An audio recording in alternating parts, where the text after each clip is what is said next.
الحمد للہ وحدہ لا شریک لہ والصلاة والسلام علی من لا نبی بعد اما بعد فاعوذ باللہ من الشیطان الرجیم بسم اللہ الرحمن الرحیم والعصر ان الانسان لفی خسر الا الذین آمنوا وعملوا الصالحات وتواصوا بالحق وتواصوا بالصبر اللہم صلی علی محمد وعلی آل محمد کما صلیت علی ابراہیم وعلی آل ابراہیم انک حمید مجید اللہم بارک علی محمد وعلی آل محمد کما بارکت علی ابراہیم وعلی آل ابراہیم انک حمید مجید۔ اللہ رب العزت کا بہت بڑا احسان ہے کہ ہمیں انسان بنایا۔ مزید احسان یہ ہے کہ مسلمان بنایا۔ مزید احسان یہ ہے کہ حضور اکرم صلی اللہ علیہ وسلم کا امتی ہونے کا شرف بخشا، اور مزید احسان یہ ہے کہ اللہ تعالیٰ نے اہل علم کے ساتھ ہمارا تعلق جوڑا ہے۔ ان میں سے ہر نعمت اس قابل ہے کہ اس کا شکریہ ہر وقت اپنی زبان سے اور عمل سے کیا جائے۔ اللہ رب العزت ہمیں اللہ تعالیٰ کی ان بیش بہا نعمتوں کی قدر کرنے کی توفیق عطا فرمائے۔ ہم چونکہ مسلمان ہیں اور اسلام مستقل ایک دین ہے، دین اسلام اس کے بنیادی 5 اجزاء ہیں۔ نمبر 1 اعتقادات، نمبر 2 عبادات، نمبر 3 اخلاقیات، نمبر 4 معاملات، اور نمبر 5 معاشرت۔ ان 5 اجزاء میں سب سے بنیادی جز وہ عقیدہ ہے، اور اگر ہم ان 5 کو تھوڑا مختصر کر لیں گے، خلاصہ بیان کریں گے، تو ہم کہیں گے بنیادی اجزاء 3 ہیں۔ نمبر 1 عقائد، نمبر 2 مسائل اعمال، نمبر 3 اخلاق۔ آپ مزید اس کا خلاصہ نکالیں گے تو ہم کہیں گے کہ دین اور شریعت کے بنیادی اجزاء 2 ہیں۔ نمبر 1 عقائد، نمبر 2 اعمال۔ ان میں سب سے اہم ترین عقائد ہیں، عقیدہ ہے، یہ بنیاد ہے۔ پورے دین، پوری شریعت کی بنیاد عقیدہ ہے۔ اس لیے اگر اعتقاد صحیح نہ ہو تو جنت میں داخلہ ناممکن ہے۔ ان الذین کذبوا بآیاتنا واستکبروا عنہا لا تفتح لهم ابواب السماء ولا يدخلون الجنة حتى یلج الجمل فی سم الخیاط۔ اور اگر عقائد ٹھیک ہوں اور اعمال میں فساد ہو تو جنت میں انسان کا داخلہ یقینی ہے انشاءاللہ، جو اللہ کا قانون ہے۔ عقیدے کے بغیر، صحیح عقیدے کے بغیر داخلہ ناممکن ہے۔ تو بنیاد عقائد ہیں، اس کو ذہن نشین فرمائیں۔ عربی کا ایک شعر ہے، ان العقائد کلھا اس الاسلام الفتح ان ضاع امر واحد من بینہن فقد غوا، کہ تمام چیزوں میں بنیاد انسان کے لیے عقیدہ ہے۔ اگر ان میں سے ایک عقیدہ بھی فاسد ہو گیا تو انسان کی تباہی اور بربادی میں کوئی شک نہیں۔ فارسی کا ایک شعر ہے، خشت اول چوں نہت معمار کچ تا سریا می رود دیوار کچ۔ اگر معمار، مستری پہلی اینٹ کو ٹیڑھا رکھے تو دیوار سریا ستارے تک لے جائیں تب بھی دیوار ٹیڑھی ہی رہے گی۔ تو شریعت کی جو دیوار ہے، شریعت کی جو تعمیر ہے، اس کی بنیاد عقائد ہے۔ تو یہ 2 چیزیں عقائد اور اعمال۔ اللہ تعالیٰ نے اس مضمون کو قسم اٹھا کر قرآن کریم میں بیان فرمایا، والعصر ان الانسان لفی خسر، الا الذین آمنوا وعملوا الصالحات، انسانی تاریخ کی یہ قسم ہے۔ اللہ تعالیٰ نے زمانے کی قسم اٹھائی، یہاں زمانہ سے مراد انسانی تاریخ ہے، اور یہ بات ذہن نشین فرمائیں کہ یہاں قسم تاکید کے لیے نہیں بلکہ قسم دلیل کے لیے ہے۔ یعنی عربی زبان میں بسا اوقات کسی چیز کی قسم اٹھا کے اس کو بطور دلیل پیش کیا جاتا ہے۔ دعویٰ کیا ہے؟ ان الانسان لفی خسر الا الذین آمنوا وعملوا الصالحات، صرف وہی انسان کامیاب ہوگا جس کا عقیدہ ٹھیک ہو اور اس کا عمل سنت کے مطابق ہو، عقیدہ صحیح ہو اور عمل صالح ہو۔ یہ دعویٰ ہے۔ دلیل والعصر، انسانی تاریخ اس بات پر گواہ ہے۔ حد آدم علیہ السلام سے لے کر نزول قرآن تک پوری تاریخ اس بات پر گواہ ہے، کامیابی اسی کو ملی ہے جس کے عقائد ٹھیک ہیں اور اعمال درست ہیں۔ عقیدہ کا صحیح ہونا، عمل کا صالح ہونا، یہ قرآن نے قسم اٹھا کر سمجھایا۔ آگے وتواصوا بالحق وتواصوا بالصبر، یہ کیا ہے؟ عقیدے میں فساد آتا ہے شبہات کی وجہ سے، اور عمل میں فساد آتا ہے خواہشات کی وجہ سے۔ تو فرمایا کہ عقیدہ ٹھیک ہو، وتواصوا بالحق، اور جب عقیدے میں فساد شبہات سے آئے تو ان شبہات کا ازالہ کیا جائے۔ عمل صالح ہونا چاہیے، عمل میں فساد ہے خواہشات کی وجہ سے، وتواصوا بالصبر، تو پھر خواہشات کی اصلاح کی جائے۔ تو بنیادی چیز شریعت میں دو اجزاء ہیں، عقائد اور اعمال۔ ان میں سے اہم عقیدہ ہے۔ عقیدہ اور عمل میں فرق کیا ہے؟ یہ بات ذہن نشین فرما لیں۔ عقیدہ اصل ہے، عمل فرع ہے۔ عقیدہ بنیاد ہے، عمل اس کے تابع ہے۔ اور جو اصل اور فرع میں فرق ہوتا ہے وہی عقیدہ اور عمل کے اندر فرق ہے۔ میں اس کی مثال لے کر بات سمجھاتا ہوں۔ عقیدہ کی مثال ایسے جیسے عدد، عمل کی مثال ایسے جیسے صفر۔ عقیدہ کی مثال جیسے عدد اور عمل کی مثال جیسے صفر۔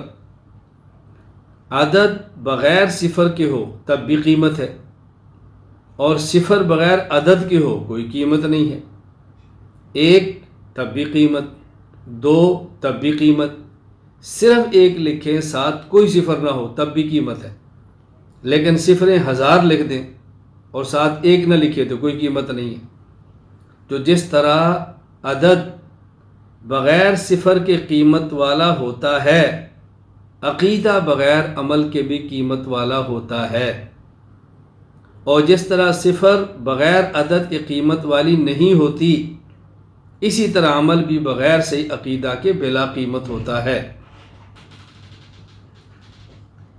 پھر ایک عدد کے ساتھ آپ ایک صفر لگائیں تو 10، 2 لگائیں تو 100، 3 لگائیں تو 1000، 4 لگائیں تو 10,000، 5 لگائیں تو 1,00,000۔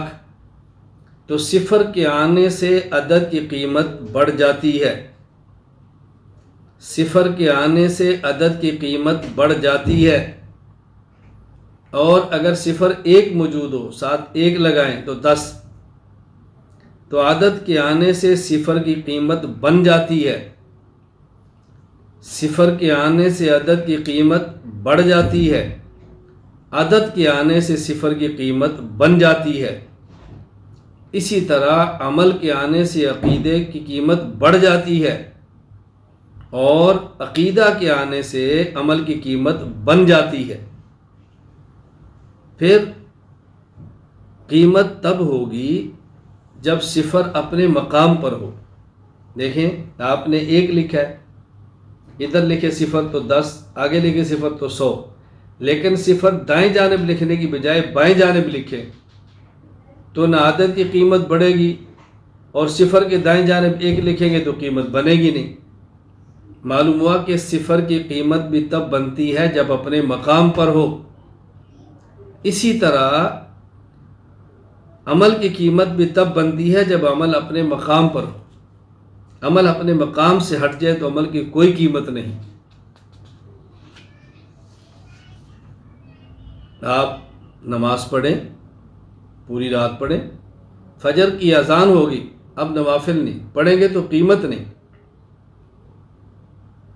سورج طلوع ہوا، اب نوافل بھی نہیں، سنت بھی نہیں، سورج طلوع ہو رہا ہے، طلوع شمس سے 15 منٹ بعد پڑھ لیں تو پھر وقت شروع ہو گیا. تو عمل کا وقت ہونا ضروری ہے، یہ بات ذہن نشین فرما لیں. پھر عقیدہ اور عمل میں فرق اچھی طرح سمجھیں. عقیدہ کا محل دل ہے، عمل کا محل ظاہر جسم اور بدن ہے. عقیدہ کا محل دل ہے جو جسم کے اندر ہے، اور عمل کا محل انسان کا ظاہری جسم ہے. جو فرق دل اور بدن میں ہے وہی فرق عقیدہ اور عمل میں ہے.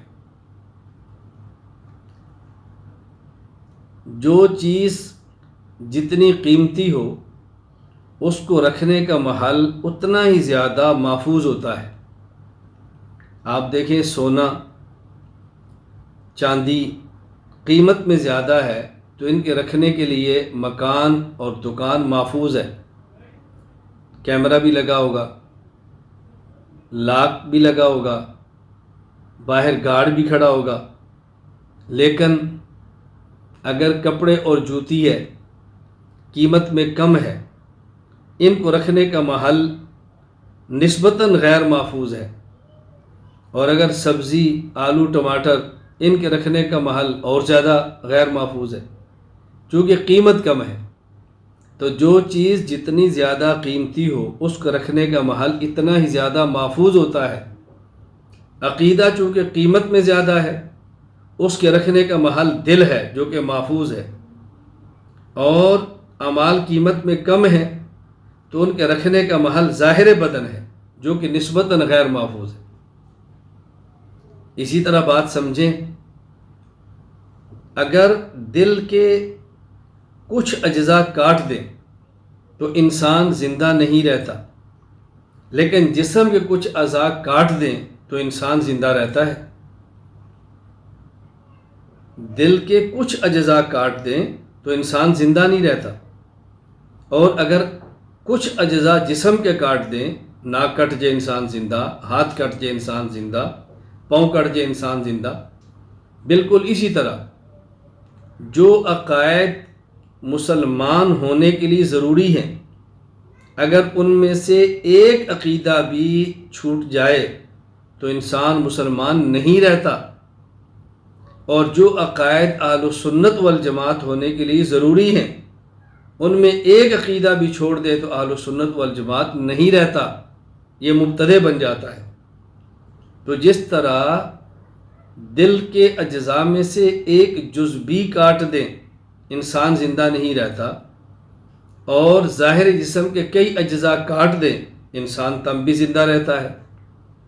بالکل اسی طرح عقائد میں سے ایک عقیدہ بھی چھوٹ جائے تو انسان اسلام سے نکلتا ہے یا اہل سنت سے نکلتا ہے. لیکن اعمال میں سے کئی اعمال چھوٹ جائیں تو انسان تب بھی مسلمان رہتا ہے، مسلمان ہی رہتا ہے.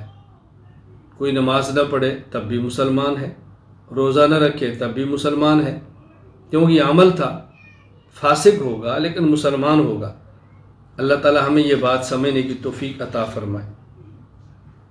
میں نے آپ کی خدمت میں پہلی یہ بات یہ عرض کی ہے کہ شریعت کے بنیادی اجزاء 5 ہیں: اعتقادات، عبادات، اخلاقیات، معاملات اور معاشرت.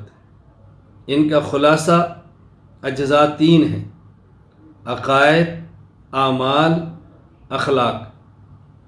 خلاصے کا خلاصہ بنیادی اجزاء 2 ہیں: عقائد اور اعمال. ان میں سب سے اہم چیز عقیدہ ہے. عقیدہ ٹھیک ہوگا تو عمل قبول ہوگا، عقیدہ ٹھیک نہیں ہوگا تو عمل بھی قبول نہیں ہوگا. کتنی اہم چیز عقیدہ ہے، کتنی اہم چیز۔ ایک طرف شریعت نے عقائد کو اتنی اہمیت دی ہے اور ایک طرف ہمارا طرز عمل ہے۔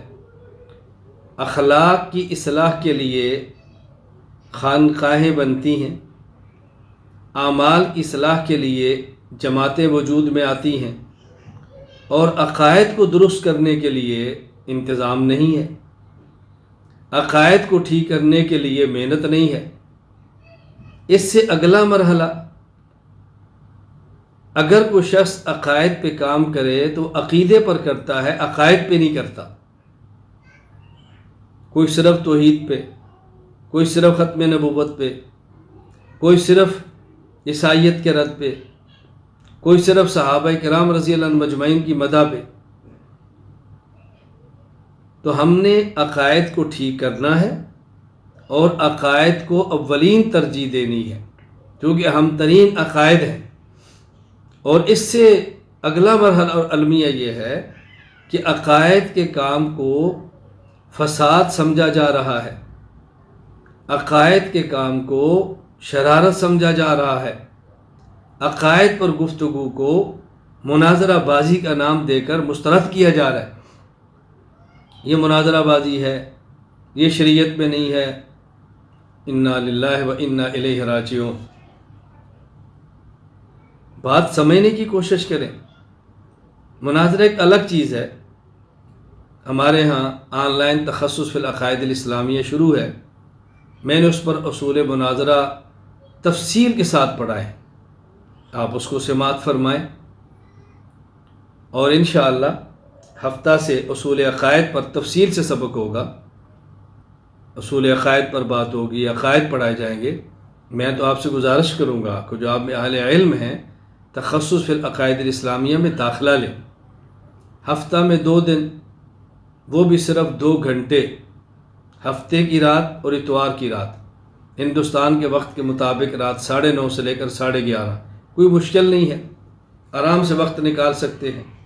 کبھی الجھن ہو تو بعد میں ریکارڈنگ سن سکتے ہیں، فائل آپ کے پاس ہوگی۔ عقائد کو پڑھیں، سمجھیں، اس پر محنت کریں اور بنیاد بنا کر اس پر کام کریں۔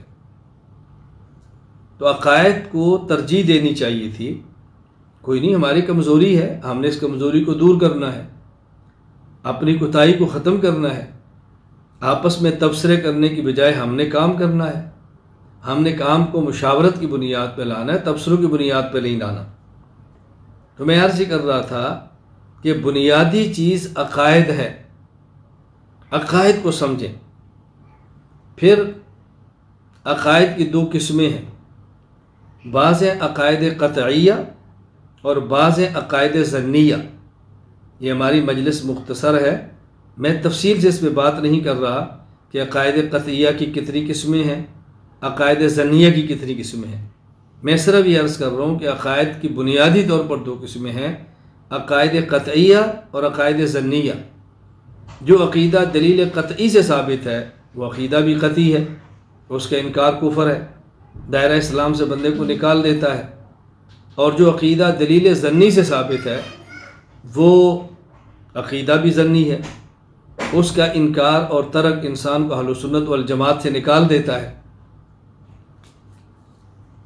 مشہور متکلم علامہ عبدالعزیز فرہاروی رحمہ اللہ تعالی النبراس شرح عقائد میں فرماتے ہیں، ان المسائل الاعتقادیہ قسمان، احدہما ما یکون المطلوب فیہ الیقین كوحدة الواجب تعالى وصدق النبي صلى الله عليه وسلم، وثانيهما ما يكتفي فيها بالظن كهذه المسألة والاكتفاء بالدليل الظني، والاكتفاء بالدليل الظني انما لا يجوز في الاول بخلاف الثاني۔ میں نے صرف عبارت بطور تائید کے پڑھی ہے، اس وقت اس پر گفتگو کرنا مقصود نہیں۔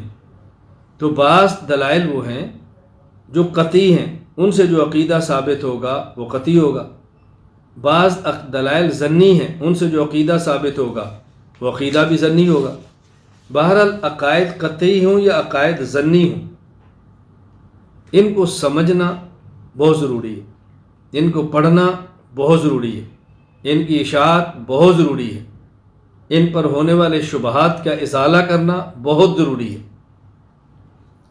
تیسری بات، اپنے عقائد کی بنیاد پر خود کو حق پر سمجھنا ضروری ہے۔ اپنے عقائد کی حقانیت کا یقین ہونا ضروری ہے۔ یہ ضروری ہے کہ انسان کا ذہن ہو کہ میں حق پر ہوں، میرا عقیدہ درست ہے، میں باطل پر نہیں ہوں۔ یہ ذہن نشین فرمائے۔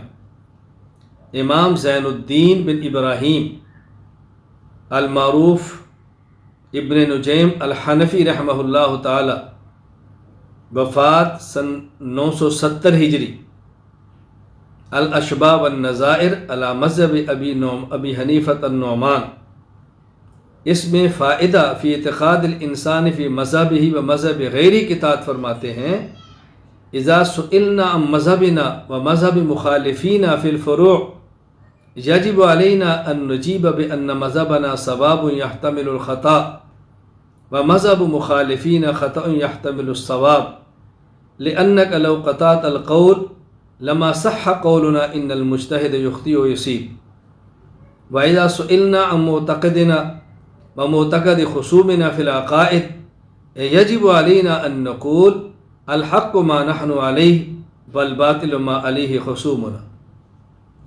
ایک ہے عقیدے کا اختلاف اور ایک ہے مذہب کا اختلاف۔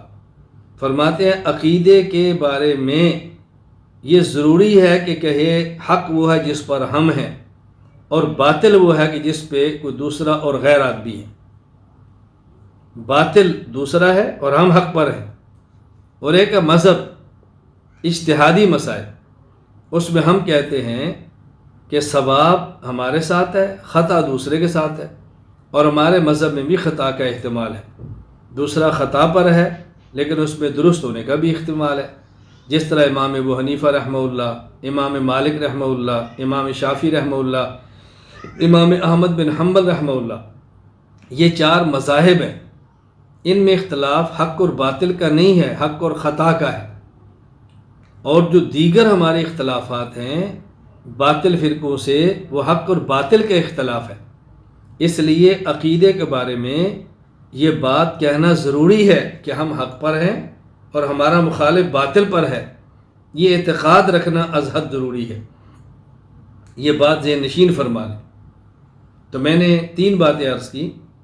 نمبر 1، شریعت کے بنیادی اجزاء 2 عقائد اور اعمال، ان میں بنیادی عقائد ہیں۔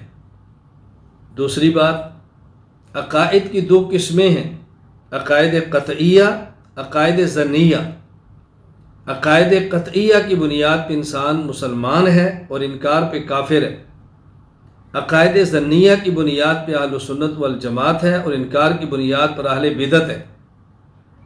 نمبر 3، اپنے عقائد کی حقانیت کا یقین ہونا ضروری ہے، خواہ وہ عقائد قطعیہ ہوں یا عقائد ظنیہ ہوں۔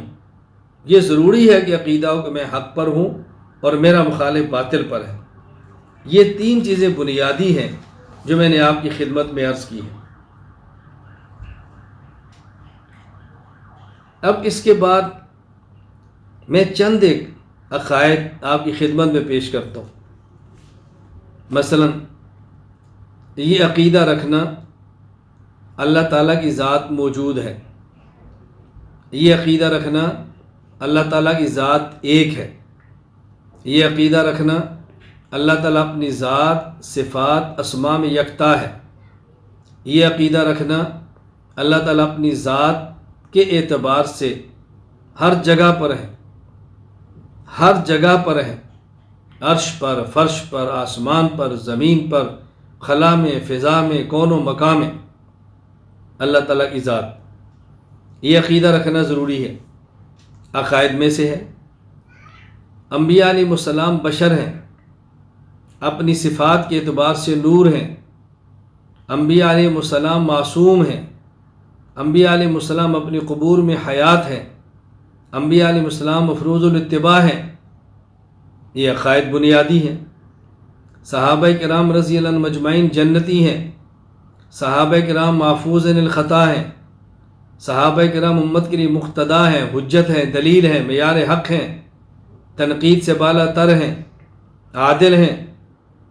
اسی طرح اولیاء کرام برحق ہیں، کرامات برحق ہیں، ہم اس کو مانتے ہیں، مجتہدین کے اجتہاد کو مانتے ہیں، فقہ کو مانتے ہیں، تقلید کو مانتے ہیں، آسمان کو مانتے ہیں، جنت کو مانتے ہیں، جہنم کو مانتے ہیں، ملائکہ کو مانتے ہیں، آسمانی کتابوں کو مانتے ہیں، قرآن کریم کو آخری کتاب، حضور اکرم صلی اللہ علیہ وسلم کو آخری نبی مانتے ہیں، حضرت عیسیٰ علیہ السلام کا آسمان پہ زندہ ہونا، قیامت سے پہلے نازل ہونا مانتے ہیں، قیامت کو برحق مانتے ہیں، علامات قیامت کو مانتے ہیں، ثواب و عذاب قبر کو مانتے ہیں، معاشر کو مانتے ہیں، حساب و کتاب کو مانتے ہیں، حوض کوثر کو مانتے ہیں، عرش بری کو مانتے ہیں۔ یہ عقائد ہیں جو میں نے چند ایک عرض کیا آپ کی خدمت میں۔ اس پر تفصیلی میری کتاب بحمد اللہ تعالیٰ کتاب العقائد کے نام پر موجود ہے۔ میں یہ عرض کر رہا تھا نمبر 4، میں نے چند ایک عقائد آپ کی خدمت میں پیش کیے۔ نمبر 5، بعض لوگ غلط فہمی پھیلا رہے ہیں کہ جی خود کو یہ نہیں کہنا چاہیے کہ ہم حق پر ہیں، اور دوسروں کو یہ نہیں کہنا چاہیے کہ وہ باطل پر ہیں، اور بطور دلیل کے قرآن کریم کی یہ آیت پیش کرتے ہیں وَإِنَّا أَوْ إِيَّاكُمْ لَعَلَىٰ هُدًى أَوْ فِي ضَلَالٍ مُّبِينٍ۔ اللہ اپنے پیغمبر کو فرما رہے ہیں کہ یہ بات ان کو کہو، ہم یا تم حق پر ہیں یا گمراہی میں ہیں۔ تو جب پیغمبر اپنے بارے میں یقین کے ساتھ نہیں کہہ سکتا کہ ہم حق پر ہیں، تو کوئی کیسے کہہ سکتا ہے؟ الیاذ باللہ، الیاذ باللہ، الیاذ باللہ۔ ایسی فہم، ایسے علم، ایسی عقل پر ماتم کرنے کو جی چاہتا ہے۔ قرآن کریم کو سمجھے نہیں، کتنی غلط بات کہہ دی۔ میں تفصیل سے اس پر بات نہیں کر رہا، اس پر مستقل استفتاء کی صورت میرا جواب موجود ہے، دلائل موجود ہے بہت بڑی تعداد میں، کہ یہ بات قرآنی آیات سے ثابت ہے کہ بندہ خود کہ میں حق پر ہوں اور دوسرے باطل پر ہیں۔ یہ بات اچھی طرح ذہن نشین فرما لیں، اچھی طرح ذہن نشین فرما لیں۔ کیا حضرت رسول اللہ صلی اللہ علیہ وسلم حدیبیہ کے موقع پہ صلح کی شرائط لکھ رہے ہیں تو حضرت عمر نے کیا کہا؟ السنا بالحق، السنا علی الحق، کیا اللہ کے نبی میں حق پر نہیں؟ فرمایا بلا، کیوں نہیں حق پر؟ خیر، میں عرض کر رہا تھا اس غلط فہمی کو سمجھیں۔ میں فی الوقت اسی آیت کے حوالے سے بات کرنا چاہتا ہوں۔ اس آیت کو دیکھیں تو مفسرین کرام رحمہ اللہ تعالیٰ نے اس آیت کی جو تفصیل بیان کی ہے، تفسیر بیان کی ہے، وہ کیا ہے؟ امام ابو اسحاق احمد بن ابراہیم الثعلبی نیشاپوری، وفات 427 ہجری، تفسیر الکشف والبیان میں فرماتے ہیں ھذا لا جہت الانصاف فی الحجاج کما یقول القائل احدنا کاذب وهو یعلم انہ صادق وان صاحبہ کاذب۔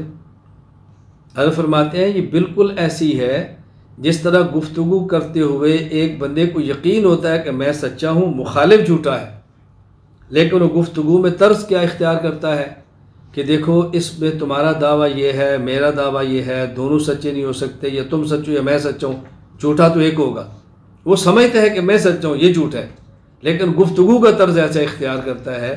یہی طرز قرآن کریم نے بھی اختیار کیا ہے۔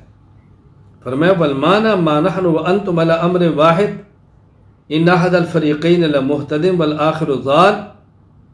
یہ نہیں کہ دونوں ایک امر پر ہے، ایک حق پر ہے ایک باطل پر ہے، ایک حق پر ہوگا ایک باطل پر ہوگا۔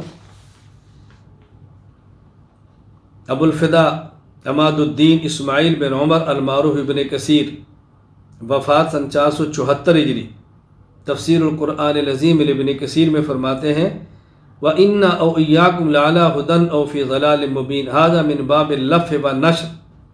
وقال عكرمة وزياد بن أبي مريم ومعناه إنا نحن لعلى هدى وإنكم لفي ضلال مبين۔ کہتے ہیں قرآن کریم نے کیسا طرز اختیار کیا، ذرا غور کریں۔ وَإِنَّا اور ہم، او ایاکم یا تم، لعلی ہدن ہدایت پر ہے، او فی ضلال مبین یا گمراہی میں ہے۔ انا ہم یہ پہلے ہے، لعلی ہدن یہ بھی پہلے ہے، یعنی ہم ہدایت پر ہیں۔ آگے ایاکم بعد میں ہے، فی ضلال مبین بھی بعد میں ہے۔ ہم ہدایت پر ہیں یا تم گمراہی پر ہو؟ تو خود کو ہدایت پر فرمایا، ان کو گمراہی پر فرمایا، طرز ایسا اختیار کیا کہ وہ بدھو مشرک کا عقل نہیں سمجھا کہ کس بلیغ انداز میں رسول اکرم صلی اللہ علیہ وسلم پر اترنے والا قرآن ہمیں گمراہ کہہ رہا ہے۔ سبحان اللہ۔ امام علی بن محمد المعروف خازن، وفات سن 725 ہجری، تفسیر خازن میں فرماتے ہیں وَإِنَّا أَوْ إِيَّاكُمْ لَعَلَىٰ هُدًى أَوْ فِي ضَلَالٍ مُّبِينٍ، معناه ما نحن وأنتم على أمر واحد بل أحد الفريقين مهتد والآخر ضال وهذا ليس على طريق الشك بل جهة الإلزام والإنصاف الحجاج۔ یہ جو قرآن کہہ رہا ہے نا وَإِنَّا أَوْ إِيَّاكُمْ، یہ شک کی بنیاد پہ نہیں ہے، یہ الزام اور حجت کے تام ہونے کی بنیاد پر ہے۔ یہ ایسے ہی ہے جس طرح کوئی شخص سمجھتا ہے کہ دوسرا کاذب ہے اور خود صادق ہے، لیکن طرز اختیار کرتا ہے کہ دیکھو بھائی یا تم جھوٹے ہو یا میں جھوٹا ہوں، یا تم سچے ہو یا میں سچا ہوں، دونوں تو سچے نہیں ہو سکتے نا، ایک غلط اور ایک ٹھیک ہوگا۔ آؤ فیصلہ کرتے ہیں، دلیل سے بات کرتے ہیں کون سچا ہے۔ وہ خود کو سچا سمجھتا تبھی ایسی بات کہتا ہے۔ اللہ اکبر۔ فرماتے ہیں فالنبی صلی اللہ علیہ وسلم ومن اتبعه علی الہدی ومن خالفه فی ضلال فکذبهم من غیر ان یصرح بالتکذیب۔ آگے عجیب بات کی ہے، فرمایا وقیل او بمعنی الآیہ انا لعلی ہدی وانکم لفی ضلال مبین۔ آیت کا کھلا معنی یہ ہے کہ ہم ہدایت پر ہیں اور تم گمراہی پر ہو۔ امام شمس الدین محمد بن احمد القاہری الشافعی، وفات سن 977 ہجری، تفسیر السراج المنیر میں فرماتے ہیں یہ بہت اہم بات ہے، بڑی سمجھنے والی بات ہے۔ فرمایا وَهَذَا لَيْسَ عَلَىٰ طَرِيقِ الشَّكِّ لِأَنَّهُ صلی اللہ علیہ وسلم لم يشک أنه علی ہدی ویقین وأن الکفار علی ضلال مبین۔ یہاں شک کی بات نہیں ہے، رسول اکرم صلی اللہ علیہ وسلم کو اپنے حق پر ہونے اور دوسروں کی گمراہی پر ہونے پر کوئی شک نہیں۔ آپ کو یقین ہے کہ میں حق پر ہوں اور دوسرے مخالف گمراہی پر ہیں۔ نبی کریم صلی اللہ علیہ وسلم کو پورا یقین ہے، لیکن قرآن کریم نے یہ بات کیوں فرمائی، یہ طرز کیوں اختیار کیا؟ وَإِنَّمَا هَذَا الْكَلَامُ جَارٍ عَلَىٰ مَا تُخَاطِبُ بِهِ الْعَرَبُ مِنْ اسْتِعْمَالِ الْإِنصَافِ فِي مُحَاوَرَاتِ عَلَىٰ سَبِيلِ الْفَرْضِ وَالتَّقْدِيرِ وَيُسَمِّيهِمْ أَهْلُ الْبَيَانِ الاستدراج۔ بلاغت میں 3 فن ہیں، علم المعانی یہ بلاغت میں ہے، اللہ اکبر۔ علم البیان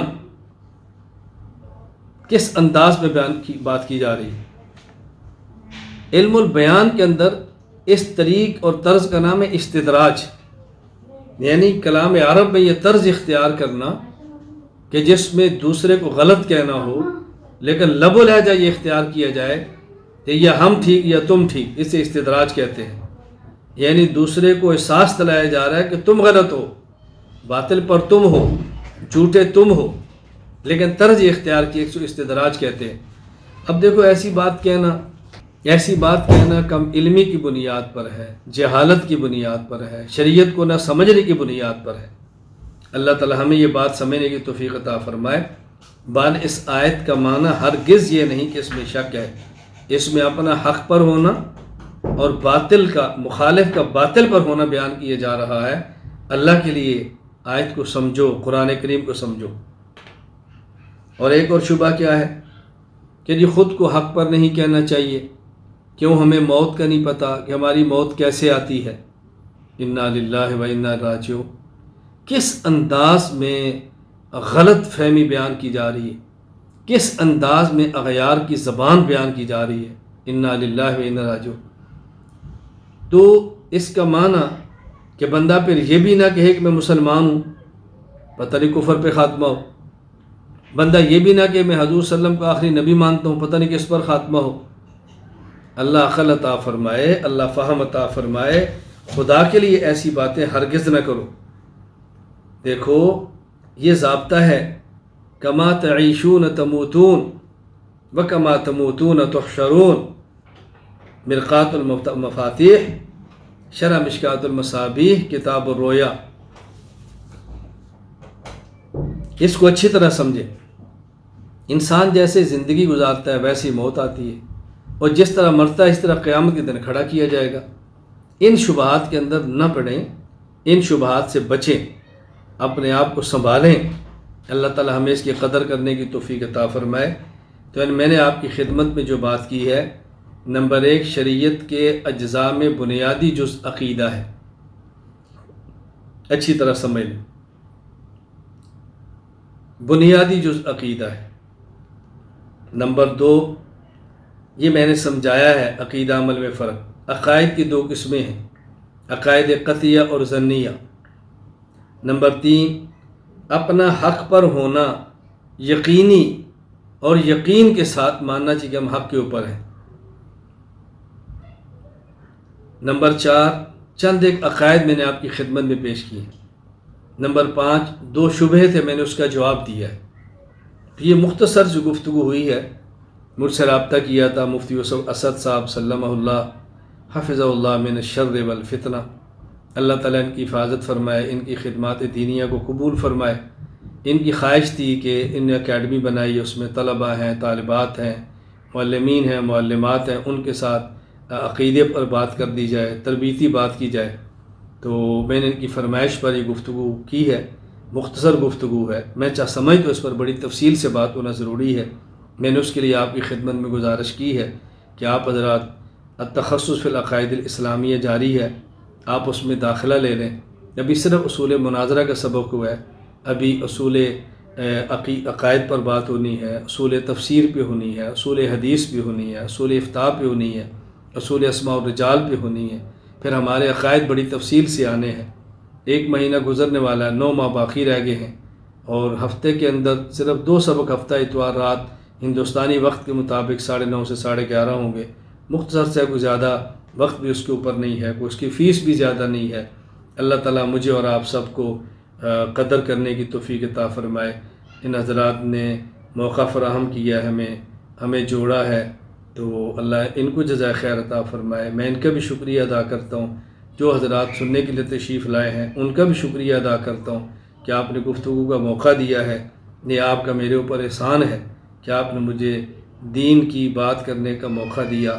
اللہ تعالیٰ قبول فرما لے، اللہ تعالیٰ راضی ہو جائے، اللہ تعالیٰ ہمیں اپنے دین کی خدمت کے لیے قبول فرمائے۔